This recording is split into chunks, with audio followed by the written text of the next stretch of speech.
iria receber sobre ele até a última gota da ira de Deus sobre o pecado da humanidade, de tão sério o pecado é. Vamos pegar aqui algumas, a partir do versículo o 26, o capítulo é o 26, versículo 36. Deixa eu só dar uma boa noite rapidinho. O seu Maurício não está aqui, mas ele está assistindo, louvado seja Deus. A Ilane Aguiar reclamou que estava sem áudio, mas eu acredito que chegou, né, Ilane? O Marcos, a Shirley, porque eu briguei, a Shirley. Deixa eu ver quem mais. Tem algumas pessoas que estão aqui comigo.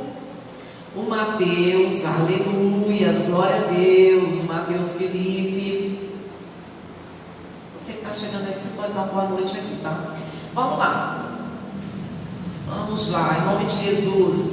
No versículo, a gente está no capítulo 26, no 36, diz assim: olha, em seguida foi Jesus com eles a um lugar chamado Getsemane e disse aos seus discípulos: assentai-vos aqui enquanto eu vou ali orar. Rapidinho de comentar, ele vai com 11 discípulos.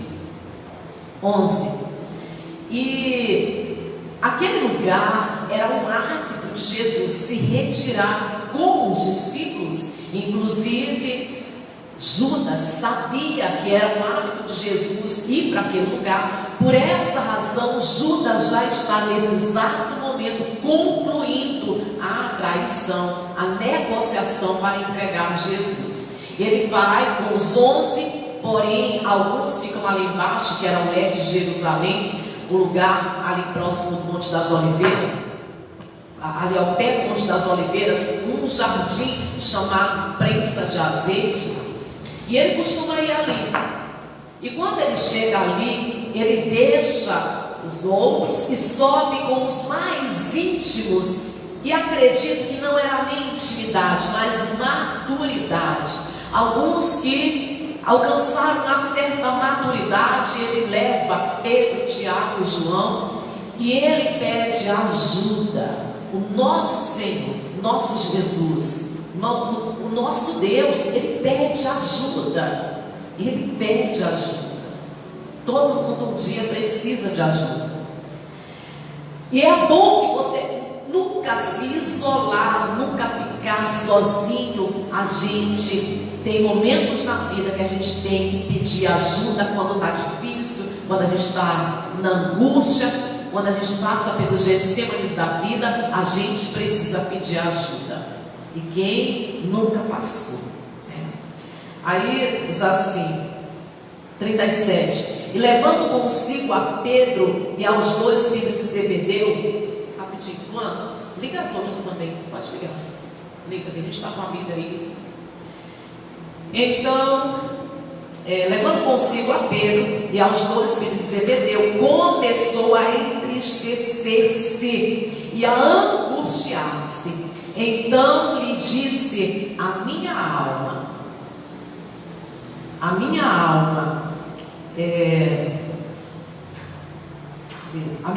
está profundamente triste até a morte.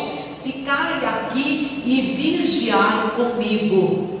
Adiantando-se um pouco, prostrou-se sobre o seu rosto, orando, dizendo, só comentar algo, foi aqui que começou esse hábito dos cristãos de dobrar os joelhos, né? Essa foi a forma como Jesus ele orava, dobrou o joelho, né? Se prostrou ali sobre o seu rosto, naquela posição curvada, e ali ele começava a orar. Olha só a revelação aqui para a gente, dizendo: meu Pai, se possível, passe de mim este cálice, todavia não seja como eu quero, e sim como tu queres.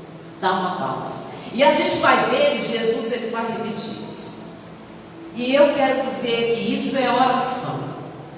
Aquele clima ali era muito pesado.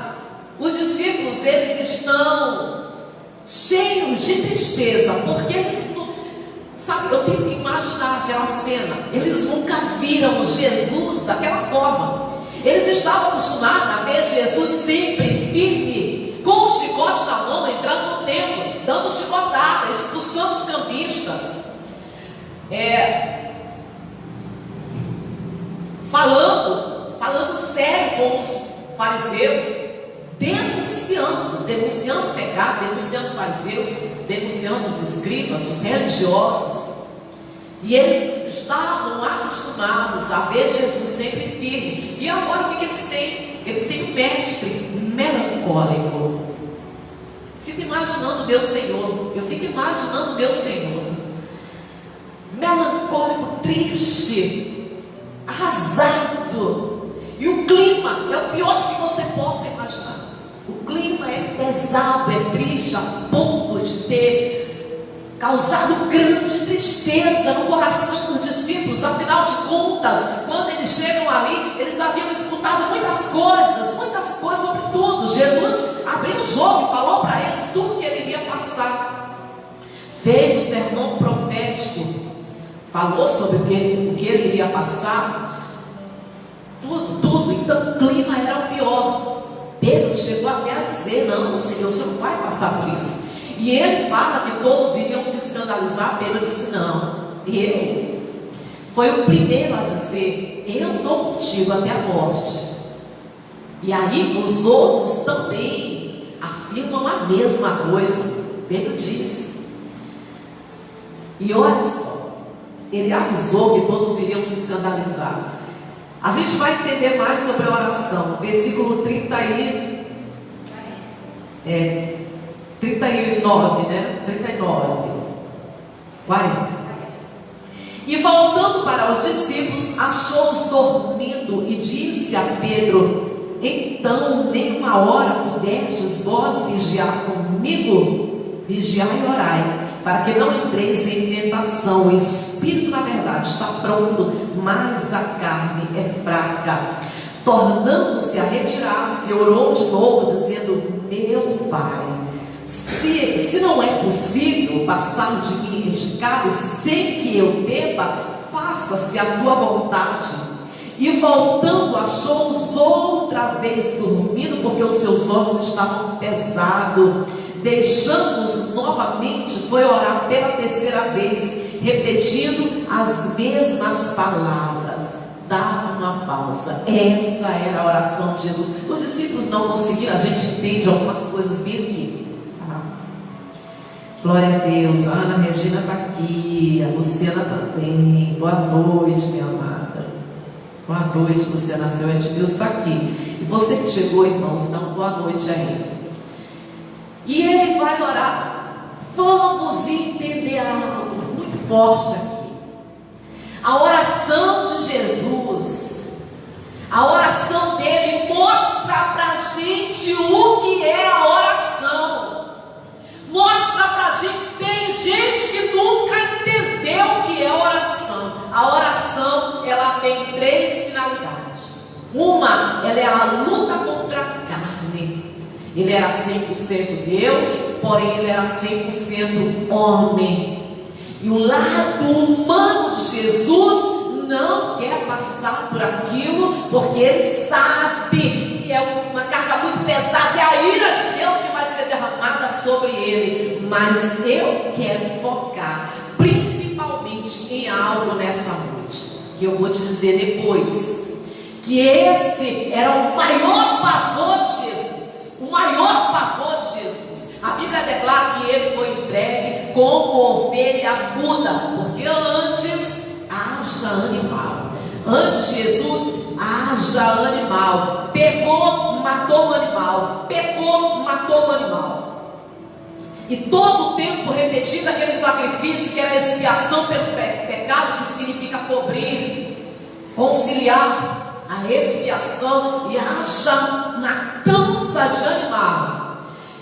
E era necessário haver uma expiação definitiva, senão não podia ser uma pessoa qualquer, não podia ser eu, e não podia ser você, não podia ser você, não poderia ser nenhum de nós, porque aquele que fizesse a expiação deveria ser puro, imaculado, sem pecado. Aí eu volto a dizer, não poderia ser eu, não poderia ser você, não poderia ser você. Teria que ser sem pecado, e o único sem pecado era Jesus Cristo, sem contar também que se fosse eu, o que ele estava passando era o castigo que era para mim, era o castigo que era para você. Veja que aquela cruz estava preparada para um homem de quase 2 metros de altura, completamente diferente de Jesus. Aquilo dali é só um simbolismo, tá? Só para dizer para a gente que a cruz não era de Jesus. Aquilo dali era só para deixar bem claro que a cruz não era de Jesus. Se a cruz não era de Jesus, eu entendo que a cruz era para mim. A cruz era para você. A cruz era para você. E tudo aquilo que Jesus estava passando, os merecedores, era eu e era você. Nós merecíamos aquele castigo, nós merecíamos coisa muito pior. Nós merecíamos coisa muito pior. Irmãos, nós não somos aquilo que muitas pessoas acreditam ser na sua arrogância. E tem gente que acusa, aponta o dedo, acusa, prejuga e condena outras pessoas porque faz, porque fez, porque eu não sou assim, porque eu quero deixar bem claro que a gente precisa compreender que nenhum de nós é santo, puro, imaculado, sem pecado, sem erro, sem falha, nenhum de nós. E se colocasse diante de todos um telão com os meus pensamentos, com as coisas horrendas que eu já pensei, eu iria morrer de vergonha de todos vocês, mesmo sabendo que você é igual a mim. E a gente diz assim: fulano, sim, eu quero deixar bem claro que não fazemos maldades piores e não chegamos. O ser humano, ele tem a capacidade de fazer coisas horríveis. Entenda, o ser humano, ele tem capacidade para ser perverso, para ser impiedoso, e nós só não chegamos ao nível de Hitler e de outros porque somos barrados pela graça de Deus. Só isso. Não adianta carregar orgulho, não adianta carregar soberba e se achar melhor do que o outro. Se não fazemos atrocidades, é porque nós somos barrados pela graça de Deus. E nunca fizemos coisas piores do que as que já fizemos, porque a graça de Deus nos barrou. Só estou aqui de pé, porque a graça de Deus me sustentou. E se não fosse a graça de Deus, se não fosse a graça de Deus. A primeira coisa, a oração, ela é uma batalha. Tem gente que está fazendo tudo menos oração. A oração é uma batalha da carne contra o espírito, porque a carne não quer fazer a vontade de Deus, e Jesus, o seu lado humano, não quer cumprir. Então a oração, ela é uma batalha. A oração, além de ser uma batalha, ela é a preparação. Ela nos prepara para o que tem, é para cumprir, para realizar a vontade de Deus. A oração, ela é uma preparação para a gente cumprir a vontade de Deus. E terceiro, é que a oração, ela é aceitação. É para nós aceitarmos aquilo que a gente não pode mudar. Ela nos dá a condição de aceitar aquilo que a gente não pode mudar. A gente contra quem Jesus. Ele ora porque a carne, o lado humano dele, não quer fazer a vontade de Deus. Porém, isso é oração, quando você coloca a vontade de Deus acima da sua.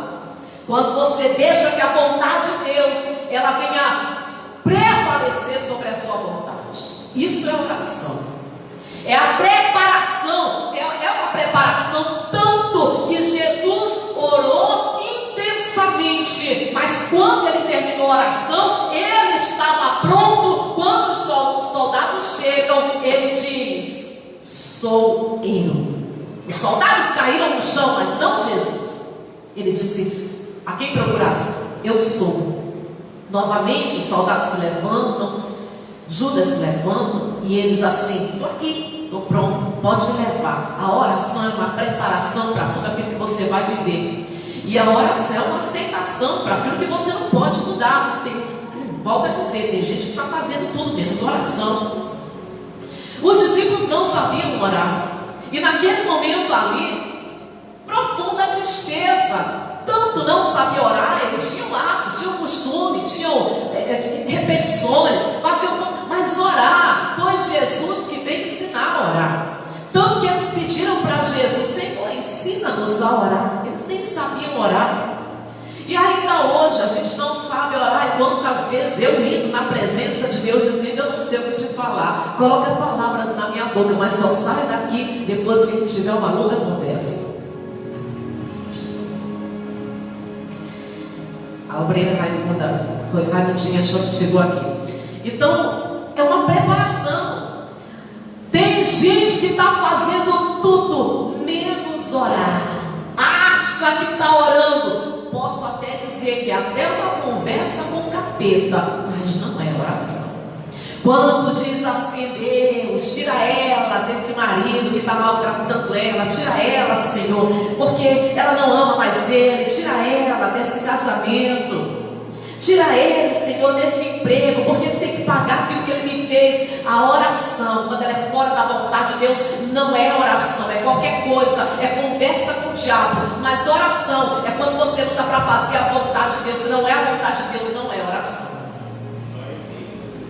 É uma luta da carne, onde a carne é mortificada. A gente enfraquece a carne, o nosso eu, para fazer a vontade, para cumprir a vontade de Deus. E Jesus nos ensina a oração. Irmã Francisca Lima chegou, louvado seja Deus. Aí no versículo... O interessante, irmãos, é que outra coisa que a gente aprende aqui é que ele volta e os discípulos novamente estão dormindo. Novamente estão dormindo. Sabe, é muito importante que a gente peça ajuda. Sempre peça, nunca se isole. Quando você passar pelo Getsemane da vida, peça ajuda, não se isole, não fique sozinho. Mas entenda, existem momentos, existe Getsemane que vai ser só você e Deus.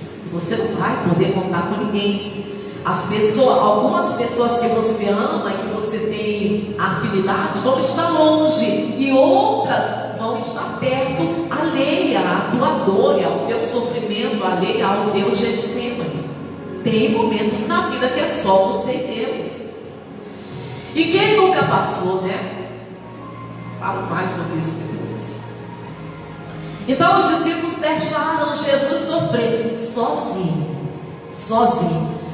Vamos lá, versículo 45. Então voltou para o discípulo e disse: ainda dormis e repousais? Eis que é chegada a hora, e o Filho do Homem está sendo entregue nas mãos dos pecadores. Levantai-vos, vamos, eis que o traidor se aproxima. É como se Jesus estivesse escutando os passos de Judas chegando. Ele sabia. No versículo 47, falava ele ainda, e eis que chegou Judas, um dos 12, com ele grande turba, com espadas e corretes, vinda da parte dos principais sacerdotes, dos anciões do povo. Ora, o traidor lhes tinha dado este sinal: aquele que eu beijar, é esse, prendei. Comenta rapidinho, será um hábito entre eles, né? Beijar o rabino. Mas aquilo dali era uma senha para poder prender Jesus. Eu vou pular com você. Eu vou pular. Vamos para o 33, capítulo 27, versículo 33. E chegando E chegando a um lugar chamado Gólgota, que significa lugar da caveira, deram-lhe a beber vinho com fel. Mas ele, provando, não quis beber. Depois de o crucificarem, opa, não é esse aqui que eu quero. Vamos lá em João, eu quero o culto lá no Gólgota.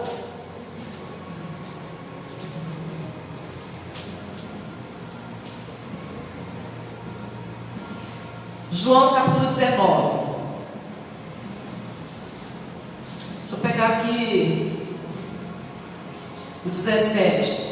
Tomaram eles, pois, a Jesus, e ele próprio, carregando a sua cruz, saiu para o lugar chamado Calvário, Gólgota em hebraico, onde o crucificaram, e com ele outros dois, um de cada lado, e Jesus no meio. Pilatos escreveu também um título e colocou no cimo da cruz, e o que estava escrito era: Jesus Nazareno, o Rei dos Judeus. Muitos judeus leram este título porque o lugar em que Jesus fora crucificado era perto da cidade, estava escrito em hebraico, latim e grego. Os principais sacerdotes diziam a Pilatos: não escrevas Rei dos Judeus, e sim que ele disse: sou o Rei dos Judeus. Respondeu Pilatos: que escrevi. Os soldados, pois,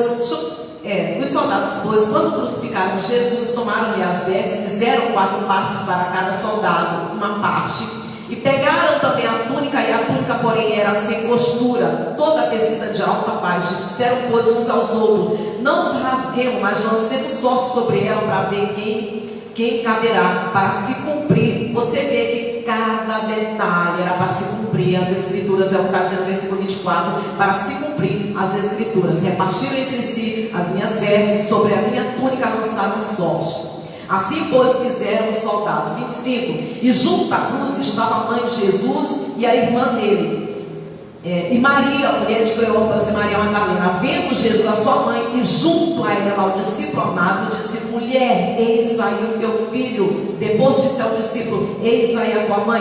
Dessa hora em diante o discípulo a tomou para casa. Deixa eu comentar isso daqui.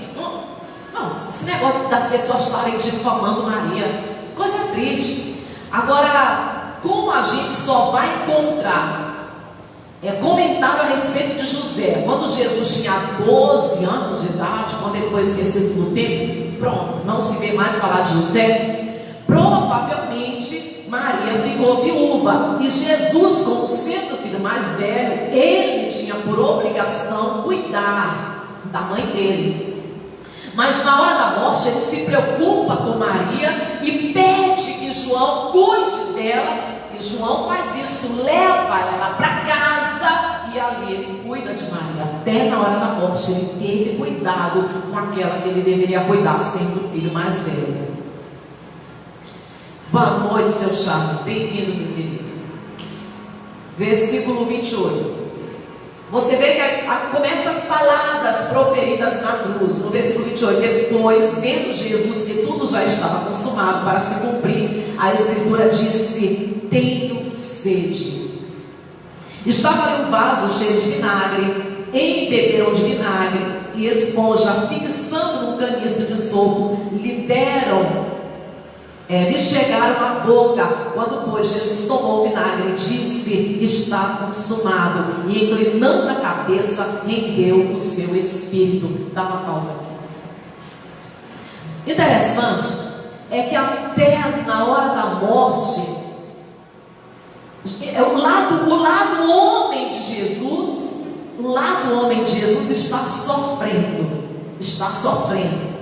mas o lado Deus, até na hora da morte, ele dá salvação, porque do lado dele tem alguém que reconheceu que ele era filho de Deus.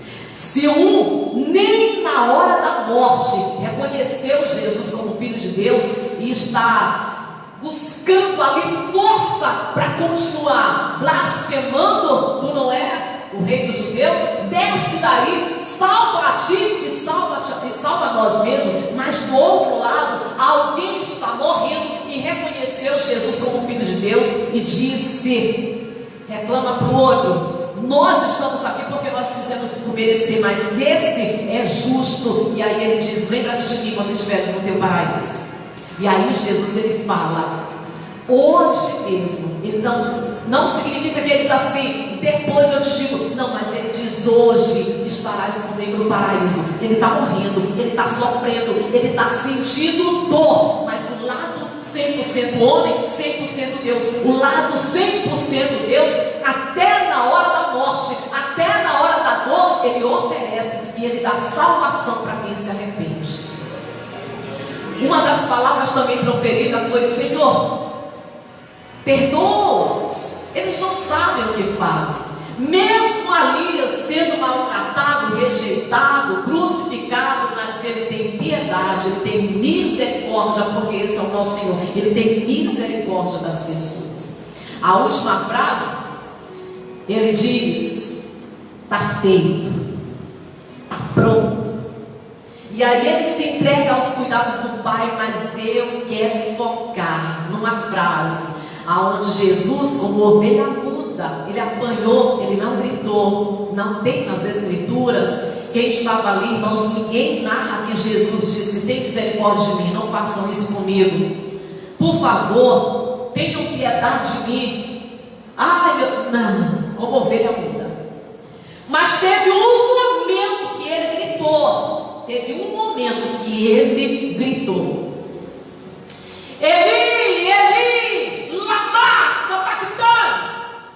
Esse foi o pior momento para mostrar para a gente que ele estava ali cheio de pecado, e era o teu, era o nosso pecado, e ele experimentou. Foi o pior momento de Jesus, quando ele experimentou o abandono eterno, a profunda separação eterna de Deus. Não teve um momento pior do que esse. Tudo para nos reconciliar com Deus. Ele precisava ir. E foi, desceu até o inferno. Se eu tivesse ido, eu teria ficado preso lá, porque eu não tenho justiça própria. Qualquer um que tivesse ido teria ficado preso lá, porque o salário do pecado, o pagamento do pecado é a morte. O pagamento do pecado é a morte, é o que nós merecemos, a morte. Merecemos mais do que isso. Nós merecemos viver separado eternamente de Deus, mas Ele morreu em nossa morte para nos reconciliar com Deus. E eu quero dizer que o pior momento de Jesus deve abrir os nossos olhos para entender que o homem não suporta. O Filho de Deus, o próprio Deus, não suportou ficar separado do Pai. O homem também não suporta ficar separado de Deus. O homem não suporta ficar separado de Deus, então não vale a pena investir essa vida aqui e correr o risco de ficar separado de Deus.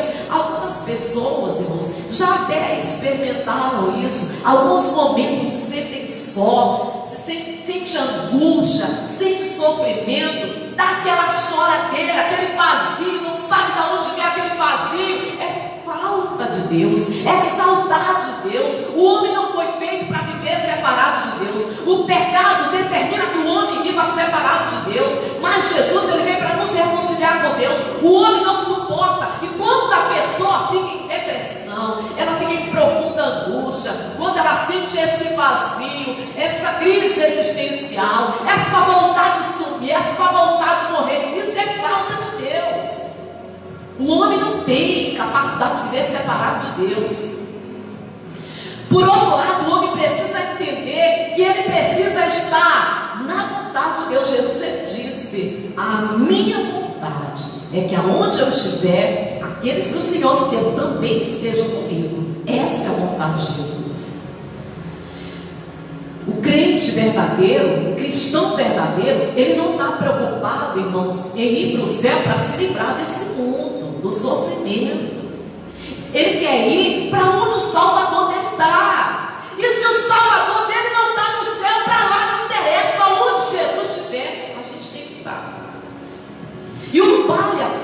investir nessa vida, porque quem achar a sua vida e quem amar a sua vida vai perdê-la, mas quem preservar a sua vida e não amar esse mundo, a sua vida, vai preservá-la para viver intensamente com o seu Salvador. E a gente precisa investir nessa vida com Deus. Não podemos viver separado de Deus de jeito nenhum. Não adianta, não é sobre ser feliz, entenda, não é sobre ser feliz, é tudo sobre Ele. Pois é, não é sobre ser feliz, é sobre ser parecido com Cristo. O verdadeiro cristão, ele não está buscando ser feliz, ele está buscando ser parecido com o seu Senhor.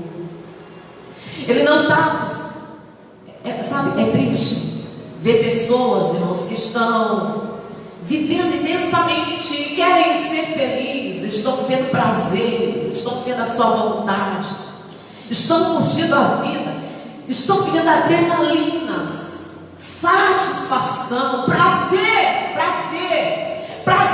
esses que prejudicam o relacionamento dela com Deus, correndo o risco de viver uma eternidade separada de Deus.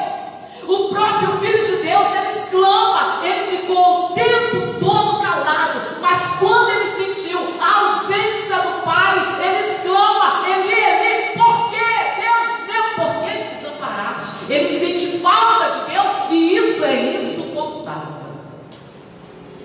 Nós precisamos entender que nós não podemos viver separado de Deus. Nós podemos sim, podemos viver sem prazer sexual, sem dinheiro.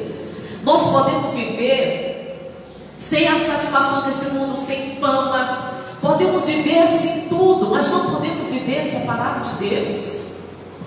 Por outro lado, é tão interessante que ele estava lá no Getsêmani, exatamente no lugar chamado prensa de azeite, onde as oliveiras eram imprensadas. E muitas das vezes a gente passa pelo Getsêmani da vida. Quem nunca passou?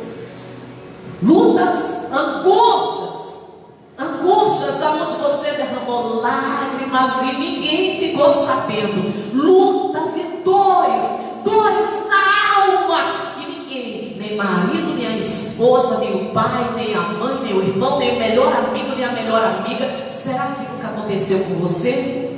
Será que nunca aconteceu? Será que isso só aconteceu comigo? Passar por dores na alma que você não conseguiu, não pôde compartilhar com ninguém. Com ninguém. Naquele momento, como Jesus, foi só você e Deus. E aquele lugar ali, aonde ele estava sendo imprensado, moído, aquela ali era a videira verdadeira. A oliveira verdadeira imprensada ali, para que o azeite da alma dele fosse derramado sobre as nossas chagas.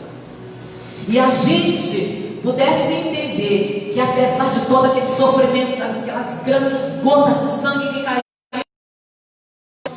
Deus enviou um anjo, não para mudar o destino de Jesus, porque aquele era o ministério de Jesus.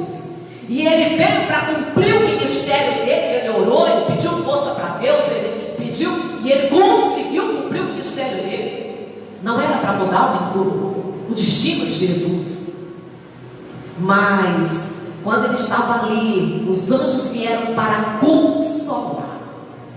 Nenhum de nós resistimos até o sangue, passamos por lutas grandes, sentimos dores na alma, sentimos como se a alma às vezes estivesse sendo imprensada, e muitas das vezes ninguém vê as nossas lágrimas, a gente chora, a gente sente necessidade de ajuda, mas graças a Deus que Jesus nos reconciliou com Deus, que é o Pai de toda consolação. E assim como Deus enviou um anjo para consolar Jesus, hoje nós também temos, não um anjo, mas o Espírito de Deus que nos consola,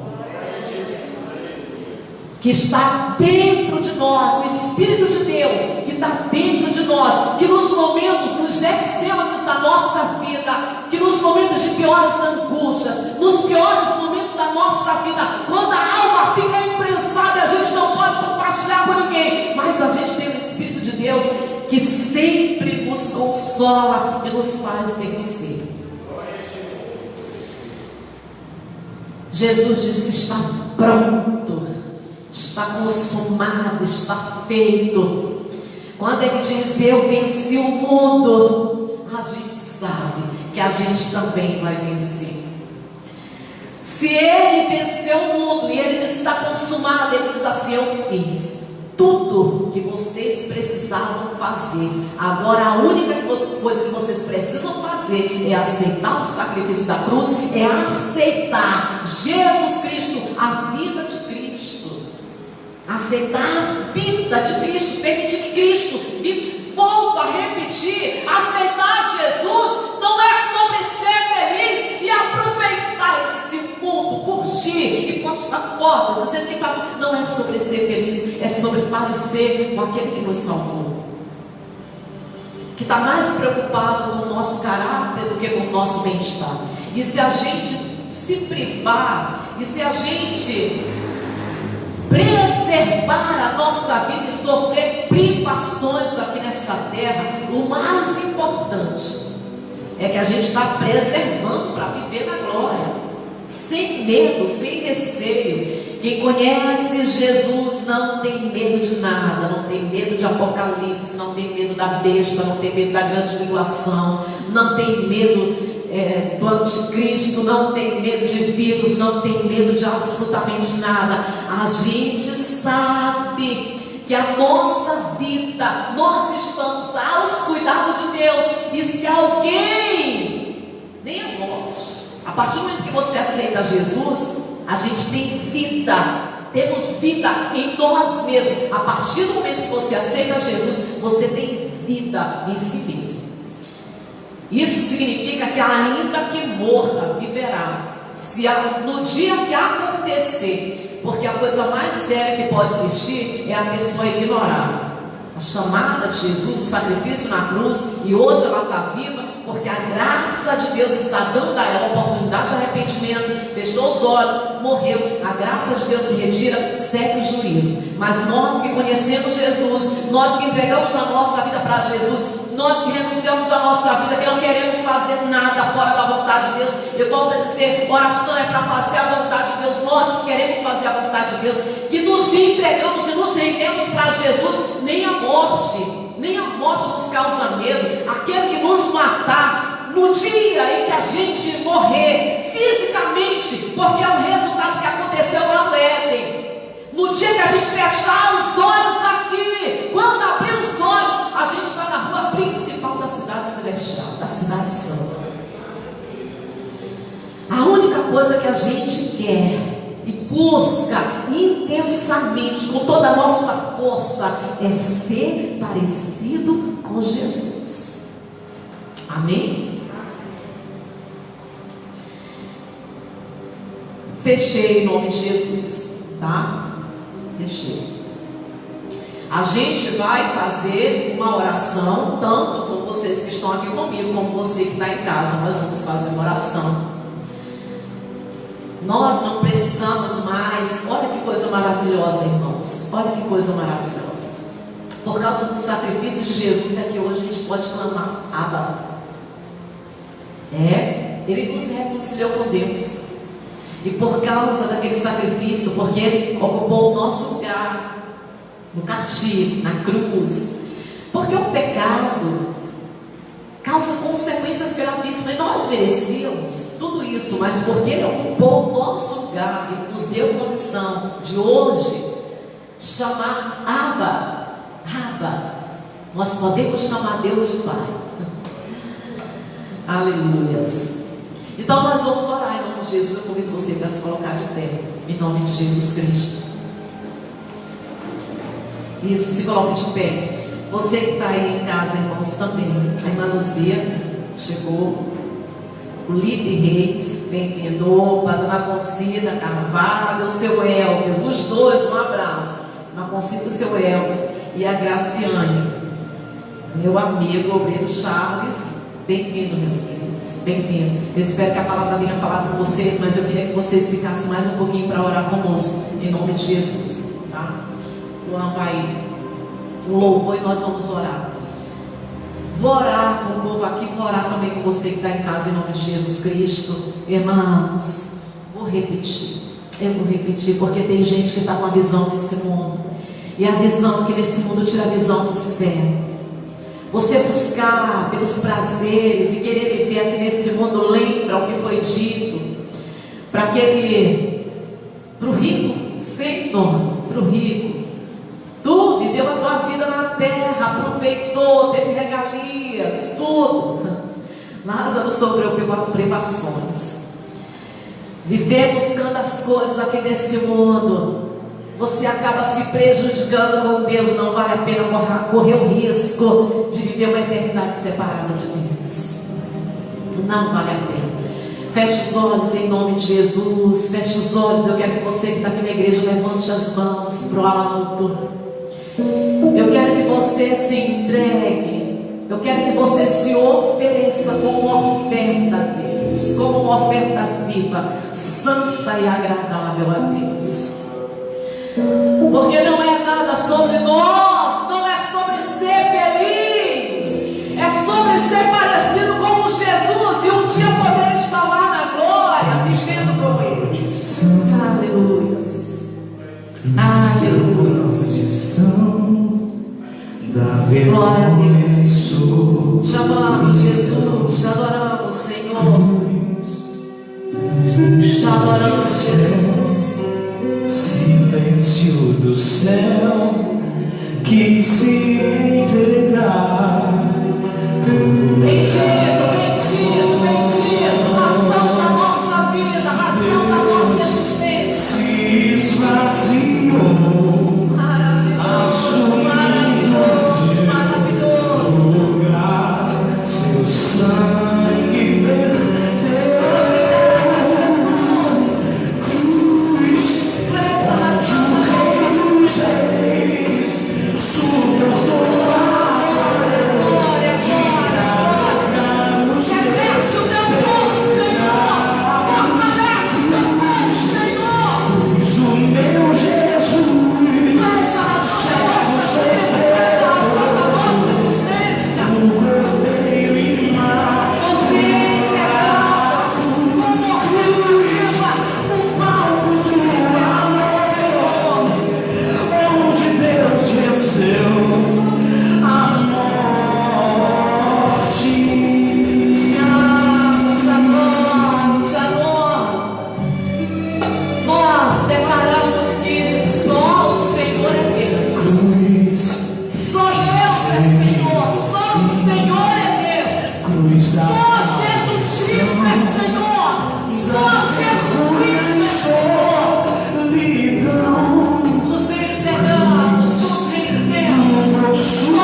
nada pior.